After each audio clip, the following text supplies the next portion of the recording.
Welcome to the 60-second update with the Royal Air Force from RAF Cranwell.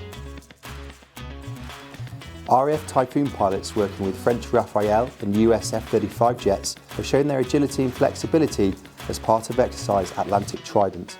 During the exercise, pilots were informed mid-air that they could not return to their home bases and were ordered to disperse and relocate to RAF Leeming instead. We call this Agile Combat Employment, or ACE, and it's all about acting unpredictably to confuse potential enemies and gain the upper hand. Regulars and reservists from RAF Medical Services practiced emergency care, resuscitation, surgery and intensive care on exercise Athena Dragon. Led by Tactical Medical Wing, the exercise showed how the RAF Hospital Staging Unit supports military air operations and saves lives around the world. RAF personnel mark Remembrance Sunday at services and special events across the United Kingdom and abroad. They join with veterans, families and communities to remember those that made the ultimate sacrifice to secure our freedoms. That's everything for this week.